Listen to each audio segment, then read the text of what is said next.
ஒரு மனிதன், ஒரு சிறையிருப்பில் போகிற மனுஷன் இந்த ஆலயத்தை நோக்கி விண்ணப்பம் பண்ணினால், நீர் அவரை மன்னிக்கிறது உண்மையானால் அந்த சிறையிருப்பு நீங்க வேண்டும்.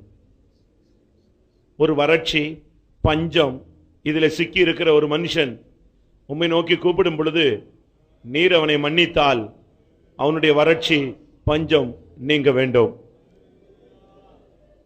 ஒரு சிறையிருப்புக்கு நேராக போய்கொண்டிருக்கிற ஒரு மனுஷன் கூப்பிட்டால் சிறையிருப்பு நீங்க வேண்டும். ஒரு வியாதிப்பட்ட மனுஷன் இந்த ஆலயத்தை நோக்கி விண்ணப்பம் பண்ணினால், நீ அதை கேட்டு மன்னித்தால் அந்த வியாதியிலிருந்து அவனுக்கு விடுதலை உண்டாக வேண்டும். இதெல்லாம் பிரியமானவர்களே பைபிள்ல தெளிவா சொல்லப்பட்டிருக்கு. 2 நாளாகமத்தில் 6ஆம் அதிகாரத்தில் 26ஆம் வசனத்திலிருந்து 33ஆம் வசனம் வரைக்கும் நீங்க படிக்க வேண்டாம், வீட்டில் போய் படிச்சு பார்த்தீங்கன்னா அதுல எனக்கு நான் இன்னைக்கு தான் ரொம்ப நல்லா படித்தேன். சிறையிருப்பு நீங்கும். மழையே பெய்யாம இருந்து ஒருத்தன் வந்து ஐயா என்னை மன்னிங்க அப்படின்னு சொன்னா, நீர் அவனை மன்னித்து அவன் தேசத்துக்கு என்ன செய்யணும்? மழையை வருஷிக்க பண்ண வேண்டும். பஞ்சத்துல ஒருத்தன் சிக்கி போயிட்டான், வறட்சியில சிக்கிட்டான்னு சொன்னா, அவன் உம்மை நோக்கி வேண்டுதல் பண்ணினால், நீர் அவனை மன்னித்தால் அவனுடைய பஞ்சம் நீங்கி அவனுக்கு ஆசீர்வாதம் உண்டாக வேண்டும். ஒருவன் வியாதிப்பட்டு அவன் ஆண்டவரே இறங்கும் என்று கேட்டால், அவனுக்கு நீர் மன்னித்தால் அவனுக்கு மன்னித்து நீர் என்ன செய்யணும்? அவனுக்கு சுகத்தை கொடுக்க வேண்டும். யுத்தத்தில் சிக்கி தவிக்கிற ஒரு மனுஷன் ஆண்டவரே என்ன மன்னியுன்னு கேட்டால், இந்த ஆலயத்தை நோக்கி கூப்பிடும் பொழுது நீர் பரலோகத்தில் இருக்கிற தேவன் அதை கேட்டு மன்னித்து அவனுக்கு என்ன செய்யணும்? யுத்தத்திலிருந்து, வியாதியிலிருந்து விடுதலையும், யுத்தத்திலிருந்து என்ன செய்யணும்? விடுதலையும் கொடுக்க வேண்டும். எல்லாவற்றுக்கும் மேலாக அவன் ஒரு அந்நியனாக இருந்தால் அவன் என்ன வேண்டிக் கொள்றானோ அதை நீர் அவனுக்கு செய்யணும். அப்ப இது உங்களுக்கு என்ன புரியுது? ஆண்டவர் இந்த கூட்டத்தில் உன்னை மன்னிச்சா எல்லா பிரச்சனையும் சால்வ் ஆகணும். அதுதான் மன்னிப்பின் மாண்பு. 2 நாளாகமத்தில் 6ஆம் அதிகாரத்தில், இல்லாவிட்டால் ராஜாக்கள்லையும் நீங்க இந்த வார்த்தைகளை பார்க்கலாம். 2 நாளாகமத்தில் 6ஆம் அதிகாரத்தில் 26ஆம் வசனத்தை நாம் பார்க்கும் பொழுது மழையை பற்றி சொல்லியிருக்கிறார். மழை பெய்யாமல் இருந்தா மழையை நோக்கி ஆண்டவரை நோக்கி கேட்டால் மன்னிச்சு அவனுக்கு மழையை வருஷிக்க பண்றார். 28ஆம் வசனத்தில் பஞ்சம், கொள்ளை நோய், வறட்சி, சாவி, வெட்டுக்குழி, அடுத்து அதே வசனத்தில் வாதை, வியாதி. இந்த நேரத்தில் அவன் கூப்பிட்டான்னா நீங்க அவனுக்கு மன்னித்து அவனுடைய வாதை, வியாகுலம் அதிலிருந்து அவன் என்ன செய்யணும்? விடுதலை ஆக்க வேண்டும். அடுத்து 34ஆம் வசனத்தில் அவன் யுத்த களத்தில் இருந்து யுத்தம் பண்ண புறப்படும் போது உண்மை நோக்கி கூப்பிட்டான்னு சொன்னா அவனுடைய யுத்தத்திலிருந்து அவனுக்கு ஜெயத்தை கொடுத்து நீ நியாயம் விசாரிக்கணும். அடுத்து 32ல் அவன் ஒரு அந்நியனாக இருந்தால், 33ல் சொல்லியிருக்கு, அந்த அந்நிய ஜாதியான உம்மை வேண்டிக் கொண்டதன்படி தேவரீர் செய்வீராக. எவ்வளவு அழகான வசனம்! மன்னிச்சா இதெல்லாம் நடக்கும். இன்னைக்கு இந்த கூட்டத்தில் நம்ம லாஸ்ட் கூட்டம், நீங்க ஒவ்வொரு கூட்டத்திலும் எந்திரிச்சு மன்னிப்பு கேட்டு தானே இருக்கீங்க.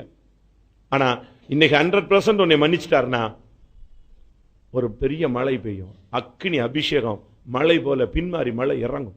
இதுவரைக்கும் சிவகாசி பார்க்காத ஒரு அபிஷேகம் இறங்கும். கண்ணே நீ திறக்க மாட்ட.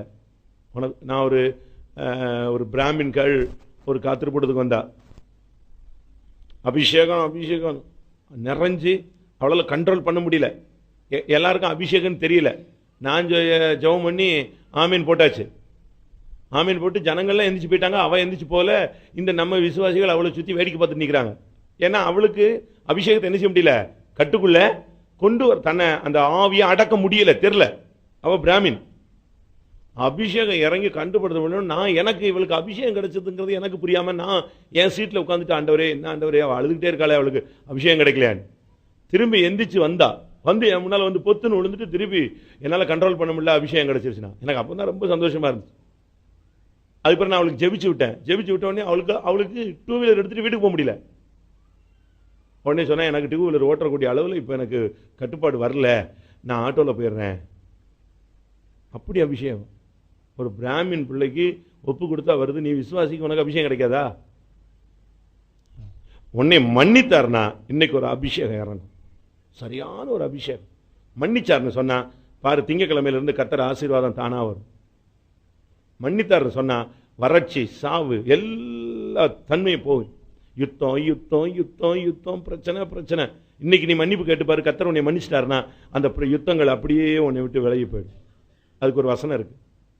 யுத்தம் வாசற்படியில் வரைக்கும் வந்துச்சான், ஆனா யுத்தத்தை அதின் வாசல் வரை அவர் என்ன செய்தாரு?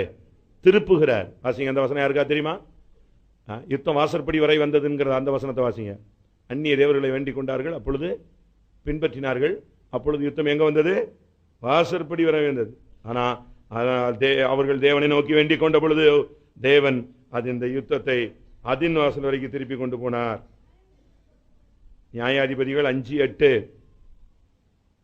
நூதன தேவர்களை தெரிந்து கொண்டார்கள், அப்பொழுது யுத்தம் வாசல் வரை வந்தது. அடுத்து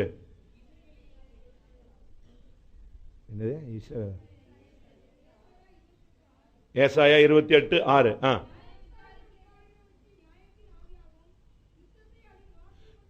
யுத்தத்தை அதின் வாசல் மட்டும் கர்த்தர் திருப்புவார். நீ யுத்த காலத்தில் நின்றுட்டு இருக்கேன்னு இப்ப ஜெபம் பண்ணு, ஆண்டவரே என்னுடைய குறைகளை மன்னின்னு சொல்லு. நீ சரியா மன்னிப்பு கேட்டு கர்த்தர் இப்போ இந்த கூட்டத்தில் மன்னிச்சாருன்னா, எங்க இருந்து யுத்தம் புறப்பட்டுச்சோ, உன் வீட்டு வாசல் நிக்கிற யுத்தம் எங்க புறப்பட்டுச்சோ அதின் வாசல் வரைக்கும் கர்த்தர் என்ன செய்வாரு? திருப்பி கொண்டு போவார். அதனால மன்னிக்கிறதுல ஒரு பெரிய மாட்சிமை இருக்கு.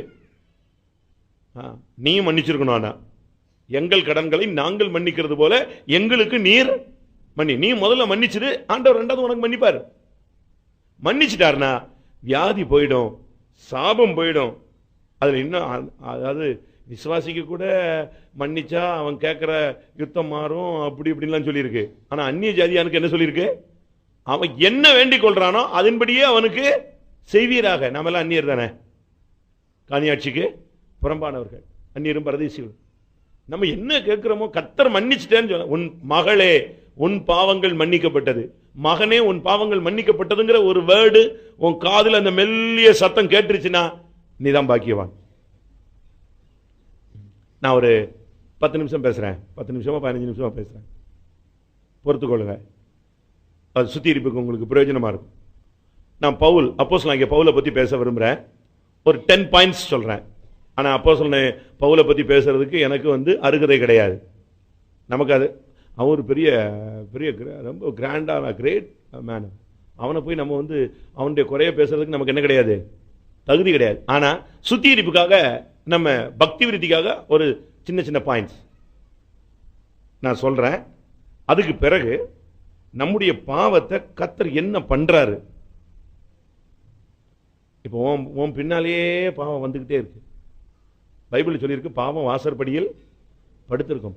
பாவம் உன்னை தொடர்ந்து பிடிக்கும், பாவம் உன்னை கயிறுகளால் கட்டும். அப்படித்தானே இருக்கு, கரெக்ட் தானா? ஆதியாகமம் 4:7 பாவம் வாசற்படியில் படுத்திருக்கும். என்னாகமம் 32:23 பாவம் உன்னை தொடர்ந்து பிடிக்கும். நீதிமொழிகள் 5:22 பாவம் கயிறுகளால் உன்னை என்ன செய்யும்? கட்டும். இது பாவத்தினுடைய பவர். இடம் கொடுத்தீங்கன்னா வாசல்லையே படுத்துக்கும், இடம் கொடுத்தீங்கன்னா பின்னாலேயே வரும், இடம் கொடுத்துட்டேன்னா உன்னை பிடிச்சி கட்டி பிரேக் பண்ணி விட்டுரும். அதனால நம்ம இப்போ 10 நாள் 20 நாள் கடந்து மணிக்கணக்காக உபவாசம் போட்டு தண்ணி குடிக்காம சோறு சாப்பிடாம ஐயோ ஆண்டவரே நான் மன்னிங்கிறோமே, இந்த பாவம் எவ்வளவு கோடி கணக்கில் இருக்கு, இந்த பாவத்தை அவர் என்ன செய்கிறார் அதுங்கிறத நான் உங்களுக்கு பவுல் இந்த பிரச்சனையை சொன்ன பிறகு உங்களுக்கு சொல்றேன்.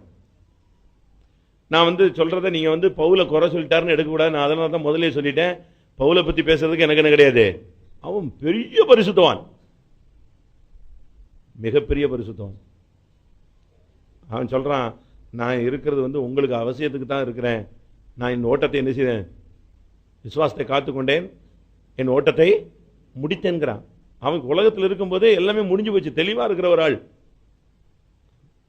ஆனா சும்மா ஜஸ்ட் நம்ம சுத்திகரிப்புக்காக ஒரு 10 பாயிண்ட்ஸ் சொல்றேன். அப்போஸ்தலர் 15:38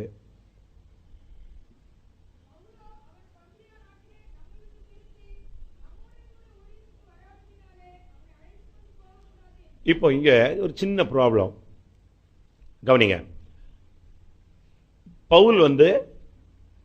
பவுலும் பர்னபாவும் 2 பேரும் தான் ஊழியத்தில் ரொம்ப ஸ்பீடா இருக்கிறாங்க. பர்னபா மூலமாகத்தான் பவுல் இந்த அப்போஸ்தல ஐக்கியத்தில் என்ன செய்றாரு, வர்றாரு. இப்ப 2 பேரும் இணைஞ்சு நல்லா ஊழியம் செய்றாங்க. ஊழியம் செஞ்சுட்டு இருக்கும்போது ஒரு இடத்துக்கு கிளம்பி போகும் பொழுது பர்னபா சொல்றாரு, மார்க்கை கூட்டி கொண்டு போகலான்னு. அப்ப பவுல் சொன்னாரு, நோ சான்ஸ், அவனை என்ன செய்ய முடியாது, கூட்டிட்டு போகவே முடியாது. இல்ல அவன் வரட்டும் அப்படின்னு பர்னபா சொல்றாரு. இவன் சொல்றான், வரக்கூடாதுன்னா வரக்கூடாது. அவன் ஏற்கனவே ஊழியத்தில் என்ன செஞ்சவன், நம்ம கூட வந்துட்டு ஊழியத்தில் ரிவர்ஸ் எடுத்துட்டான். அவனுக்கு அந்த ஊழியத்தில் பிடிப்பில்லை. அவனை நான் கூட்டு போக முடியாது, இவன் கூட்டு போகணுங்க. 2 பேருக்கும் அங்கேயே மார்க்கு வேண்டாம். ஒரே பிடியில் நிற்கிறார் பவுல். ஒரு ஆவிக்குரிய மனுஷனுக்கு பிடிவாதங்கள் இருக்கக்கூடாது, கொஞ்சம் அட்ஜஸ்ட்மெண்ட் போக்குகள் வேணும். நீங்க ஒரு கார் எதிர வருது, அவன் ரூல்ஸை ஃபாலோ பண்ணாமலே வரான்னு வச்சுக்கோ, நீங்க கொஞ்சம் ஒதுங்கி போயிட்டீங்கன்னா மரியாதை, இல்லைன்னா இணைஞ்சிட்டு போகணும். 2 பேரும் இடிச்சு தான் கிடக்கணும், வேற வழி இல்லை. பவுலும் பர்னபாவும் யாரு, கர்த்தருக்காக தான் சேவை செய்யறோம். கர்த்தருக்காக சேவை செய்யறதுல நடுவுல மார்க் ஒரு இடத்துல கொஞ்சம் பின்வாங்கிட்டான். ஆனா இவன் சொல்றான், மார்க்குவை கூட்டிட்டு போகணும்னு பர்னபா ஒத்த கால்ல நிக்கிறான். இவன் அவனை கூப்பிட்டு என்ன செய்ய முடியாது, போகவே முடியாது. வேண்டாம்னா வேண்டாம் அப்படி நீங்க சொல்லவே கூடாது. ஒரு சிலர் பாருங்க, பிள்ளைகளை, புருஷனை, மனைவியை வேண்டாங்கிறாங்க, போல்டா சொல்றாங்க, எனக்கு மனைவி வேண்டாம், எனக்கு அந்த பெண் தேவையில்லை, எனக்கு அந்த பையன் எனக்கு என் புருஷன் தேவையே இல்லை, நான் நிற்பேன் அப்படிலாம் நீங்க சொல்லக்கூடாது. ஏன் மார்க்கை கூட்டிட்டு போயிட்டா என்ன கெட்டு போச்சு, என்ன கெட்டு போச்சு, பின்னால கூட்டு போன இல்ல. கலாச்சாரில் பாருங்க, கலாச்சாரில் மட்டும் கூட்டு போயிட்டா, கலாச்சாரம் 2:1 இது பர்னபா விட்டு பிரிஞ்சது திருப்பி சேர்ந்தது. மார்க்குவை கூட்டி கொண்டு வா, அவன் ஊழியத்தில் எனக்கு பிரயோஜனமானவன். எங்க இருக்கு, 2 தீமோத்தேயு 4:11.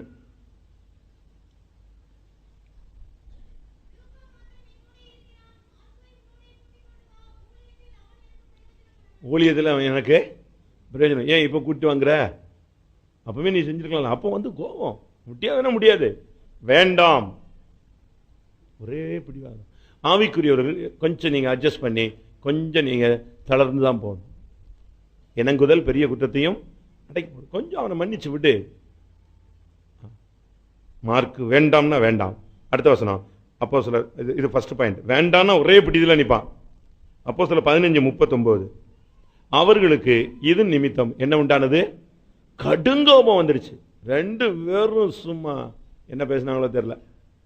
பர்னபாவுக்கும் பவுலுக்கும் காரசாரமான வாக்குவாதம். கடைசியில் 2 பேரும் பிரிஞ்சுட்டாங்க. 2 பேரும் சுத்தமா பிரிஞ்சுட்டாங்க. கலாச்சாரத்தில் நீங்க படிச்சு பார்த்தீங்கன்னா எப்போ சேர்றாங்க, திரும்ப 14 வருஷம் சேர்ந்த பிறகு என்ன ஆகுறது, அவன் கடுங்கோபம். ஆவிக்குரியவர்களுக்கு கடுங்கோபம் ஆகாது, பிரிஞ்சுட்டான். வேண்டான்னா வேண்டாயா, நல்லதோ கெட்டதோ தேவையில்லை. பாருங்க பவுல் எவ்வளவு பெரிய மனுஷன், எவ்வளவு கிராண்டான ஆள், சும்மா சிம்பிளா கடுங்கோபத்துக்கு ஆளாகி பிரிஞ்சுட்டு போயிட்டான். உடனே மார்க்குக்கு பர்னபாவுக்கு ரொம்ப டென்ஷன் ஆயிடுச்சு. என்ன நம்ம இவனை கொண்டு சபைக்குள்ள விட்டா இவன் நம்மகிட்டே என்ன செய்யறான், முட்டுறானே, நீ போனா போன்ட்டான். இவன் சொன்னா, நீ என்னை கொண்டு வந்ததுனால உன் சொல்லுக்குலாம் நான் கேட்டுட்டு இருக்க முடியுமா, நீ உன்னால முடிஞ்சா நீ ஒழிச்சு, என்னால் முடிஞ்சா நான் நினைச்சிடறேன் ஒழிஞ்சிடறேன், நீ போன்னு சொல்லிட்டு போயிட்டான். உடனே பர்னபா மார்க்கை கூட்டிட்டு கிளம்பிட்டான். இவன் யாரை கூட்டு கிளம்பியாச்சு, ஷீலாவை கூட்டு போயிட்டான். அவ்வளோதான், 2 பேரும் தனித்தனியா ஊழியம் செய்யறது ஊழியம். ஆனா என்னது, 2 பேருக்கும் ஒரு பிரிவு. பிடிவாதத்தை விடுங்க, கடும் கோபத்தை விடுங்கள். 3வது அப்போஸ்தலர் 23:6 ஒரு இடத்துல பவுலை பிடிச்சிட்டாங்க. பயங்கர பிரச்சனை, கூட்டம் ஊரே கூட்டிடுச்சு. டெக்னிக்கா பேசுறதுல பவுலை அடிக்க பீட் பண்ண யாருக்குமே முடியாது. கரெக்டா காயினை ஊத்துவான். அவன் அந்த எந்த டயத்தில் எப்படி பேசினா யார் தான் கையில் வருவான்ங்கிறதுக்கு கரெக்டான ஆள். அப்படியே பார்த்துக்கிட்டே இருந்தான். பிரச்சனை உச்சகட்டத்துக்கு வந்துருச்சு, ஜனங்கள் மொத்தமா கூட்டிட்டாங்கன்னு உடனே இதுல இருந்து தப்பி போகணும்னா இப்ப என்ன செஞ்சாகணும், நம்ம பட்டுன்னு சொன்னான். அங்க பார்த்துக்கிட்டே இருந்தான், அப்படியே எட்டி எட்டி பார்த்தான். அவனுக்கு புரிஞ்சுச்சு, ஏன்னா அவன் ஏற்கனவே அந்த குரூப்ல இருந்தவன். அப்படியே பார்த்தான், பரிசேயர் கூட்டம் ஜாஸ்தியா இருந்துச்சு. உடனே சொன்னான், பிரியமானவர்களே நான் பரிசேயன் பேசுகிறேன்னா. எப்படி? அவ்வளவுதான், இவன் பரிசேயன் சொன்னதுதான். 23:6 ஒரே கலக்கம் ஆயிடுச்சு. பரிசேயன்லாம் சேர்ந்துட்டான். எப்படி பவுல் பரிசேயன் அமைச்ச? பரிசேயனை எப்படி அடிக்கலாம்? விட இப்படியே திருப்பி விட்டுட்டான், மொத்தமா குழப்பி விடுறது. அப்படிலாம் நீங்க இந்த குரூப் சேர்க்கிற வேலையே நிச்சயாது, பெந்தேகோஸ்துக்கு ஆவாது. இவன் சொல்றான் பாருங்க, பின்பு அவர்களில் சதுசேயர் ஒரு பங்கும் பரிசேயர் ஒரு பங்குமாய் இருக்கிறார்கள் என்று பவுல் அறிந்து, சகோதரரே நான் பரிசேயனும் பரிசேயனுடைய மகனுமா இருக்கேன். ஒரிஜினல் பியூர் பரிசேயன்கிறான். கரெக்டா இந்த டைமுக்கு இன்சல்ட் பண்ணிட்டான், அந்த வார்த்தையை யூஸ் பண்ணிட்டான். இந்த வார்த்தையை சொன்னதுதான், அந்த வார்த்தையை கேட்ட உடனே சத்தமிட்டு சொன்னான். 7ஆம் வசனத்தில் அவ்வளவுதான். பரிசேயனுக்கும் சதுசேயனுக்கும் ஏக சண்டையை கிளப்பி விட்டுட்டு இவன் பேசாம ஸ்டேஜில் நின்றுட்டே இருக்கான். என்னடா முட்டுங்கடா, நீங்களே முட்டுங்க. நீங்க அப்படி செய்யக்கூடாது. நீங்க ஒரு ஸ்டேஜ் தாண்டி வந்துட்ட பிறகு இன்னும் பரிசேயன் நான் அவனா இவனா இந்த கதையே ஆவாது. அடுத்து அப்போஸ்தலர் 22:25 அவன் சொல்றான், அவனை கூப்பிட்டு சொல்றான், என்ன நூற்றுக்கு அதிபதி கூப்பிட்டு சொன்னான், நான் யார் தெரியுமா? நான் ரோமன்டா, என்னை எப்படிடா நீங்க அடிக்கலான்னு கேட்கறான். எப்படி? நீ ஊழியக்காரன் சொல்லு, யாருன்னு சொல்லாத, யாருன்னு சொல்லாத, நான் ரோமன் சொல்லாத, பரிசேயன்னு சொல்லாத. இவன் சொல்றான் பாருங்க, நான் ரோமன்.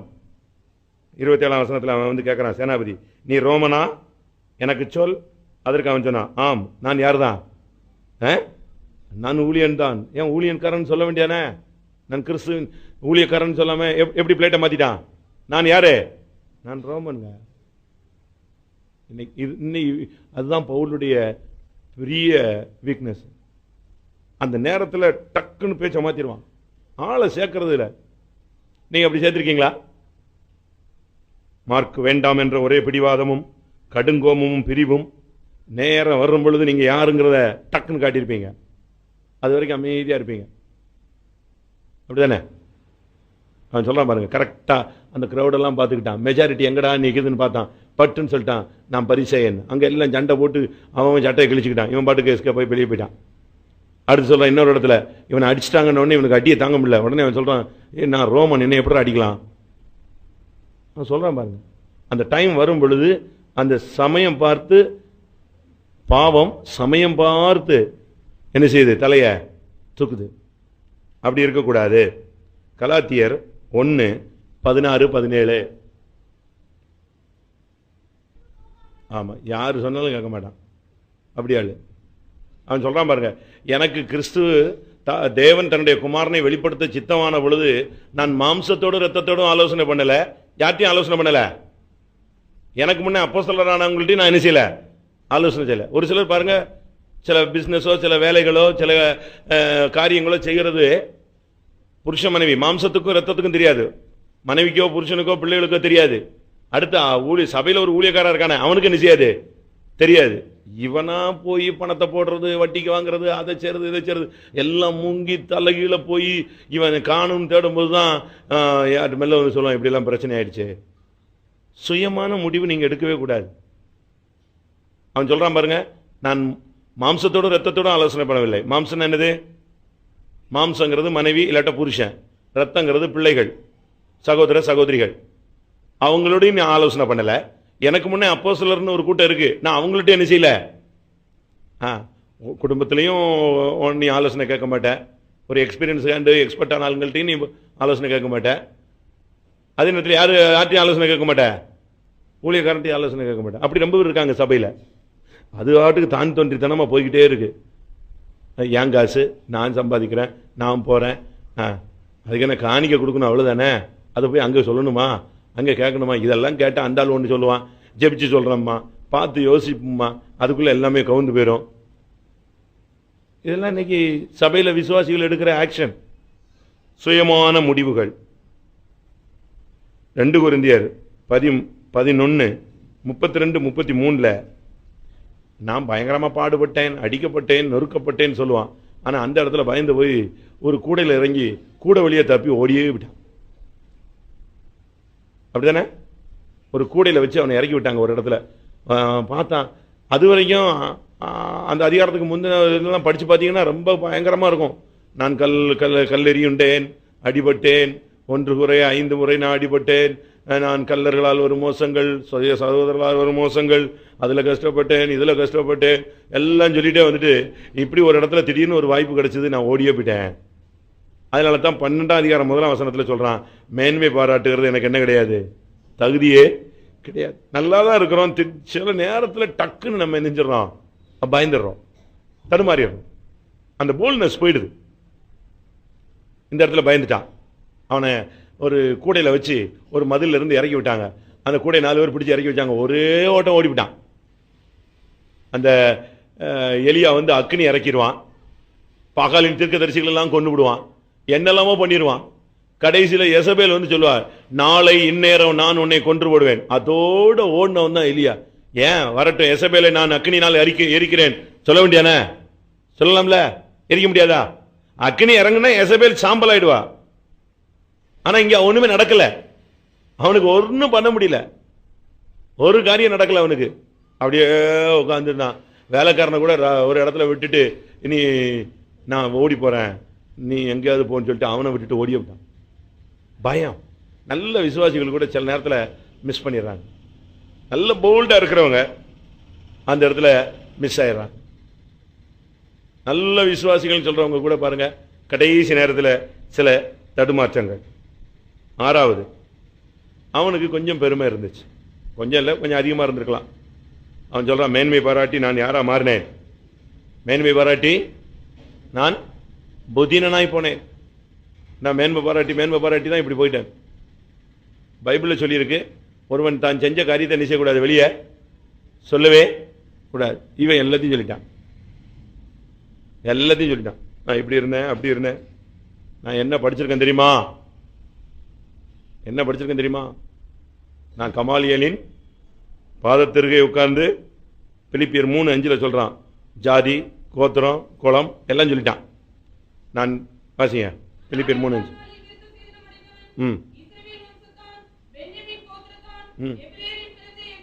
அது என்ன எபிரேன்னு சொல்ல வேண்டியானே, என் ஜாதியில கூட கிராஸ் கிடையாதுடாப்பா, நான் எபிரேயரில் பிறந்த எபிரே. நல்லா இருக்கு வார்த்தைகள்லாம்.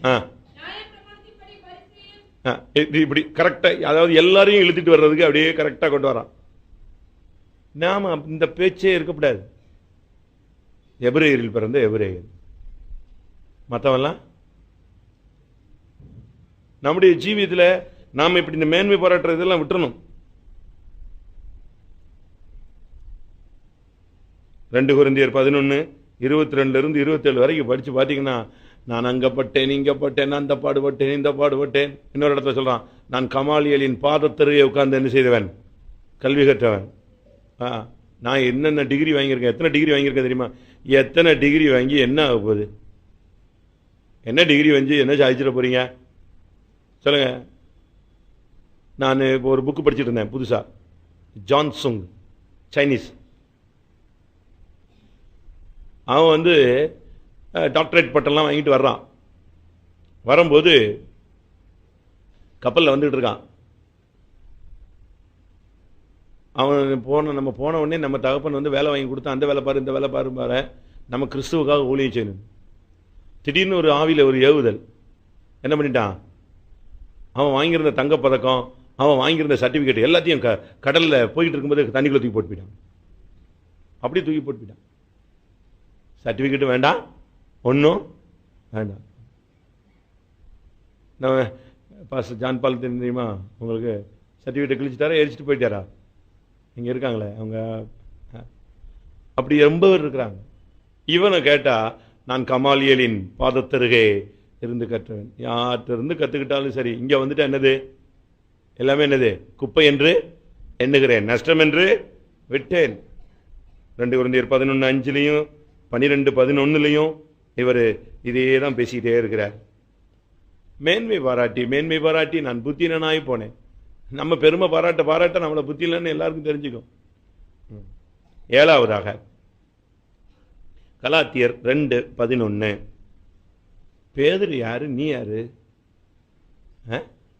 பேதுரு வந்து மகாபிரதான அப்போஸ்தலன்.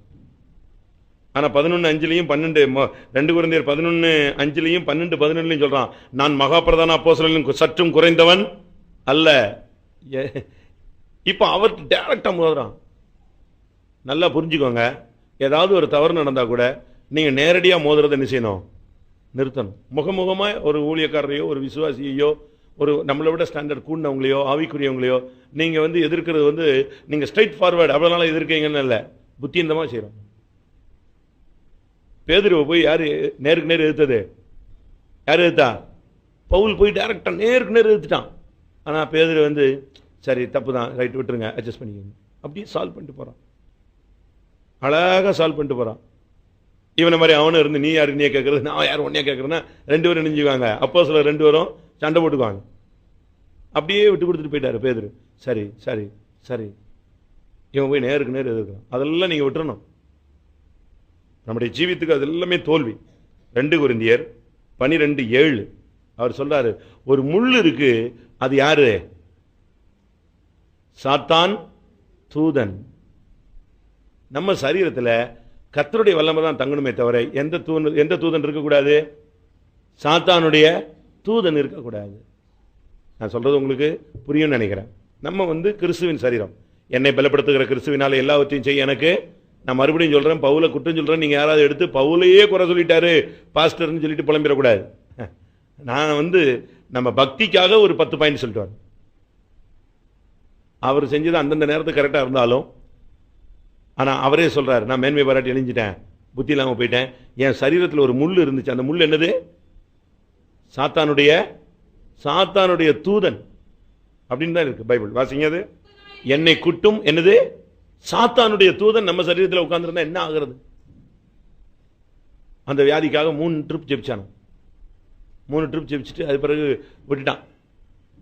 அதை குத்திக்கிட்டே இருக்கு. நம்ம சரீரத்தில் அப்படி ஒரு வாய்ப்பை இடம் கொடுக்கவே கூடாது. அதுக்கு அவன் காரணம் சொல்றான், நான் என்னை மேன்மை பாராட்டாத படிக்கு. அப்ப பெருமை இருந்தா இந்த முள் என்ன செய்யும்? குத்தும்.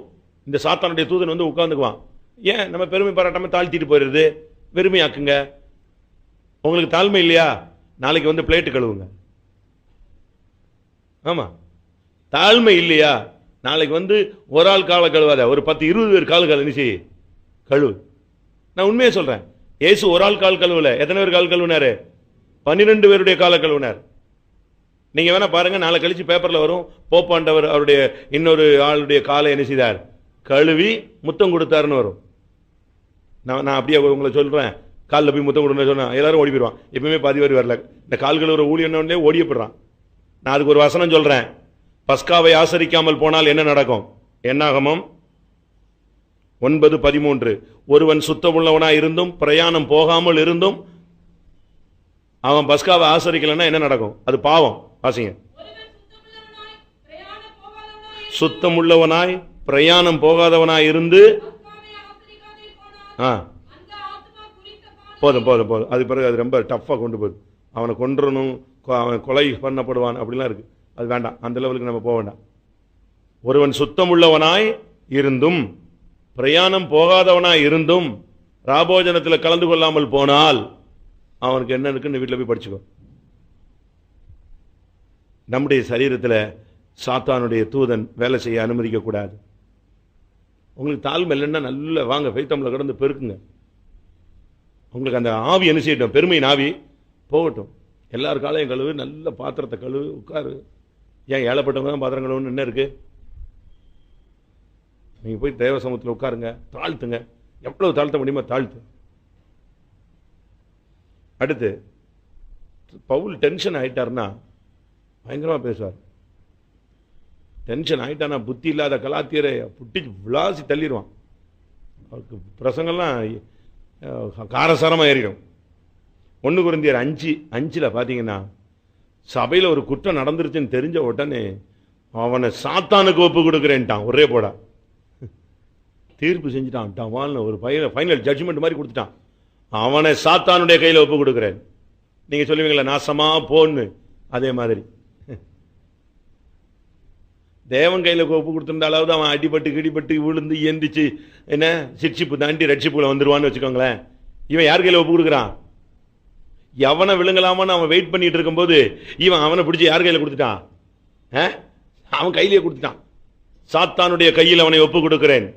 அவன் என்ன ஆவான்? அந்த விசுவாசி தொலைஞ்சு விடுவான். அட்ரஸ் கிடைக்காது அந்த விசுவாசிக்கு. நான் அதை படிச்சு பார்த்தேன். அப்பா டென்ஷன்ல அவனை அப்படியே கொடுத்துட்டான். அவனை கொண்டு அவனை சாத்தான் கையில் என்ன செய்கிறேன்? ஒப்பு கொடுக்குறேன். அவன் ரெடியா நிற்கிறான். நீ கொடுத்துட்டியா? வாங்கிட்டு போயிட்டே இருப்பான். அவன் அந்த விசுவாசிய ஒண்ணுமில்லாம ஆக்கிடுவான். அதனால நீங்க யாரையாவது சாத்தான் கையில் ஓ சாத்தானே அவனை ஆண்டவரே விசுவாசம் அவன் கூட நிக்கட்டும்லாம் சொல்லக்கூடாது. நீங்க அப்படிலாம் சபிச்சிடக்கூடாது விசுவாசிகள், ஊழியக்காரங்க. கடைசியாக ரோமர் 7ஆம் அதிகாரத்தில் அவன் சொல்றான், நன்மை செய்யணும்னு ஆசை தாங்க எனக்கு இருக்கு, ஆனா என்ன இல்லை? நன்மையே இல்லை. வேற ஒரு பிரமாணம் என் மாம்சத்தில் நெஞ்சிட்டு இருக்கு. நான் பேசக்கூடாதுங்கிறேன், பேசிடுறேன். போகக்கூடாதுன்னு நினைக்கிறேன், போயிடுறேன். வேண்டான்னு நினைக்கிறேன், அது செஞ்சிடறேன். அந்த அதிகாரம் ஃபுல்லும் லாஸ்ட்ல அப்படிதான் இருக்கும். நன்மை செய்வதோ என்னிடத்தில் இல்லை.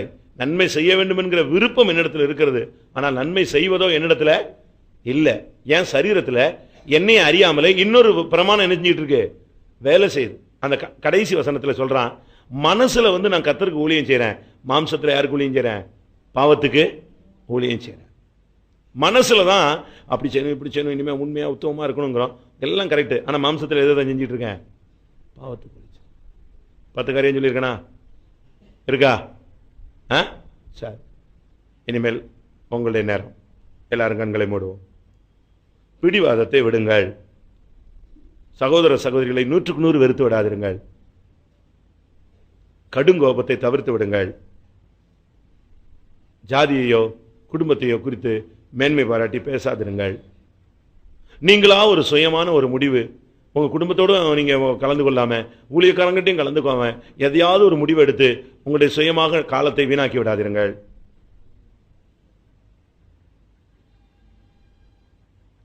உங்களுடைய ஜீவனுக்கு நீங்கள் பயப்பட வேண்டாம்.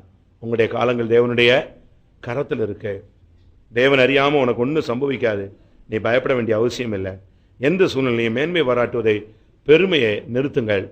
பெருமை உள்ளவர்களுக்கு தேவன் எதிர்த்து நிற்கிறார். யாராவது ஒருத்தன் நியாயமாவே தப்பே செஞ்சுட்டான்னா கூட நீங்க அவனை முகமுகமா என்ன செய்யாதீங்க, எதுக்காதீங்க. அவனுக்கு தைரியம் நல்ல சொல்லுங்க, இப்படி செஞ்சிருக்க கூடாது, இப்படி பேசியிருக்க கூடாது. முகமுகமா எதிர்த்து நீங்க இந்த உலக மனுஷனை போல டீல் பண்ணாதீங்க. உங்களுடைய சரீரத்தில், உங்களுடைய ஆத்மாவில் ஒரு முள், சாத்தானுடைய தூதன் கிரியை செய்ய அனுமதி கூடாதிருங்கள். யாரையும் கோபத்தில் கூட சபிச்சு சாத்தான் கையில் என்ன செய்யாதீங்க, ஒப்பு கொடுக்காதீங்க. உங்க சரீரத்தில் பரிசுத்தம் ஆளுகை செய்ய இடம் கொடுங்கள். மாம்சத்தில் பாவத்துக்கு ஊழியம் செய்யாதிருங்கள். எல்லாரும் கண்களை மூடுவோமா? இல்ல அதையும் சொல்லிடட்டுமா? பாவத்தை என்ன செய்கிறார்? பாவத்தை ஒரு 2 நிமிஷம் டைம் கொடுங்களேன். பாவத்தை என்ன செய்கிறார்? ஒரு 10 பாயிண்ட். எனக்கு ஒரு ஆசை என்னன்னா, எனக்கு வெளிப்படுத்தப்பட்டவைகளை நான் சொல்லிவிடணும். அப்படியானால் நான் சிவகாசி, சாட்சியாபுரம், ரத்தப்பொலிக்கு நீங்களா இருப்பேன். அப்படிதான் பைபிள் இருக்கு. எனக்கு வெளிப்படுத்தப்பட்டவைகளில் ஒன்றையும் நான் மறைத்து வைக்கவில்லை. நான் அப்படினால் உங்களுடைய ரத்தப்பொலிகளுக்கு நான் நீங்களா இருக்கிறேன். ஒரு சிலருக்கு ரொம்ப எழுதி எழுதி டயர்ட் ஆயிடுச்சு, கடைசி கூட்டணும்னு அப்படி டல் ஆயிட்டீங்களா? பாவம் பாவம் சொல்றமே, இந்த பாவத்தெல்லாம் அறிக்கையிடுறமே, இதுக்கு போட்டு இவ்வளவு ஆபரேஷன் தியேட்டர்ல இருந்து இவ்வளவு பண்றமே, இந்த பாவத்தை தெய்வம் என்ன செய்கிறார்? இந்த பாவத்தை சங்கீதம் 103:10 பாவத்தை நம்ம விட்டு விலக்குகிறார். மேற்குக்கும் கிழக்குக்கும் எவ்வளவு தூரமோ அவ்வளவு தூரம் என்ன செய்யறார்? இந்த பாவத்தை விலக்கி கொண்டு போறார். மேற்குக்கும் கிழக்குக்கும் எவ்வளவு தூரம்? ஆயிரக்கணக்கான கிலோமீட்டர். இந்த பாவத்தை நம்ம அறிக்கை செஞ்ச உடனே, அழுது புரண்ட உடனே, அப்படியே இந்த பாவத்தை கிழக்குக்கு மேற்குக்கு எவ்வளவு தூரமோ அவ்வளவு தூரம் கொண்டு போறார். அடுத்து இந்த பாவம் எவ்வளவு செஞ்சிருக்குமோ அதுக்கு ஏத்த மாதிரி நமக்கு என்ன செய்யறது இல்ல, சரி கட்டுறது இல்ல. ஆண்டவர் சரி கட்டினா என்ன செய்ய முடியும்? அக்கிரமத்தை கவனித்திருப்பானால் யார் நிலை நிற்பான்? ஆண்டவரின் கேட்கிறான். அதனால ஒன்று, அந்த பாவத்துக்கு தக்க நம்மை சரி கட்டாமல் நம்முடைய பாவத்தை நம்மளை விட்டு எவ்வளவு தூரம் விளக்க முடியுமோ அவ்வளவு தூரம் விளக்குறார். அடுத்து ஏசாயா 27:9 பார்க்கும் பொழுது அதை அகற்றுகிறார். எப்படி அகற்றுகிறார்னா, ஏசாயா 44:22 படி கார் மேகத்தை போல அகற்றுகிறார்.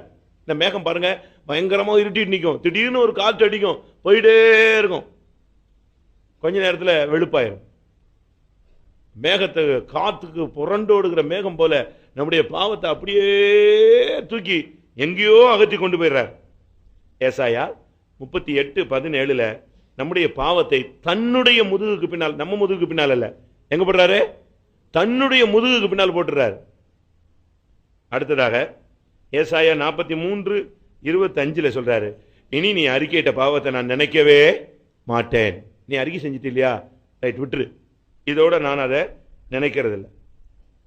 ஏசாயா 53:12 படி நம்முடைய பாவங்களை அவர் என்ன செய்கிறார்? சுமந்து கொண்டார். எரேமியா 50:20 படி பார்க்கும் பொழுது நம்முடைய பாவத்தை தேடினாலும் அது என்ன செய்யாது? கிடையாது. ஏன்னா அது போயிடுச்சு. அது நம்ம கிழக்குக்கு எங்க மேற்குக்கு எங்க எங்க போய் தேடுறது? ஆண்டவரே அதை தூக்கி அவ்வளவு தூரத்துக்கு கொண்டு போன பிறகு தேடினாலும் கிடைக்காது. மீகா 7:19 படி அதை சமுத்திரத்தின் ஆழத்தில் என்ன செய்கிறார்? போடுகிறார். அதை முற்றிலும் அப்படியே அப்புறப்படுத்துகிறார். மத்தேயு 1:21 படி அவர் நம்முடைய பாவங்களை நீக்கி நம்மை ரட்சிப்பார், விடுவிக்கிறார். சங்கீதம் 32:1 படி நம்முடைய பாவங்களை அவர் எண்ணாது இருக்கிறார், அதை மூடி போடுகிறார். அப்படினால் நாம் பாக்கியவான்களாய் மாறுகிறோம்.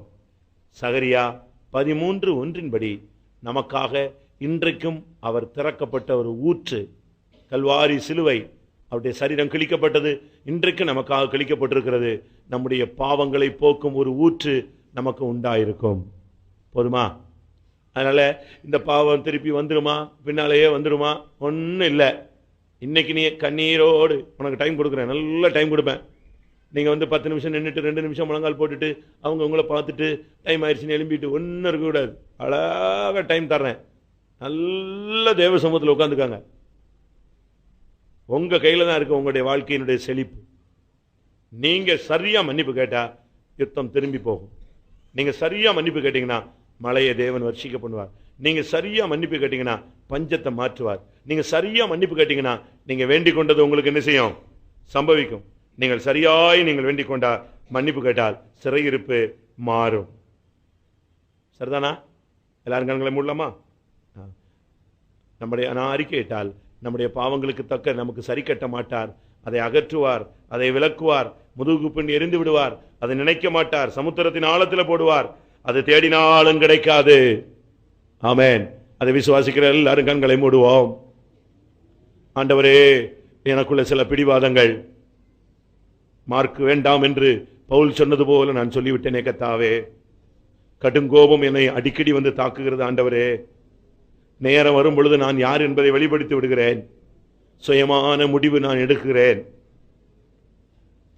சில நேரங்களில் நான் பயந்து போய் விடுகிறேன். இன்னும் எனக்கு மேன்மை பாராட்டக்கூடிய அந்த பெருமையான சுபாவம் எனக்குள் இருக்கிறது.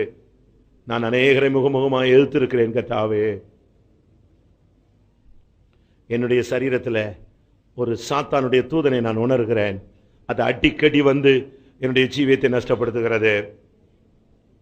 கோபத்தில் நான் மற்றவர்களை சாத்தானுடைய கையில் ஒப்பு கொடுத்து ஜெபித்திருக்கிறேன் கர்த்தாவே. எனக்கு ஒரு அபிஷேகம் கொடுத்திருக்கிறீர். ஆனாலும் நானோ என்னுடைய சரீரத்தில் ஒரு பெரிய பாவ போராட்டத்தை சந்தித்துக் கொண்டிருக்கிறேன். தேவரீர் எனக்கு இறங்கும். நான் என் வார்த்தையை முடிக்கிறேன். எல்லாரும் கண்களை மூடி முழங்கால் படிக்கிட்டு தேவனை நோக்கி நாம் எல்லாரும் அபயம் விடுவோம்.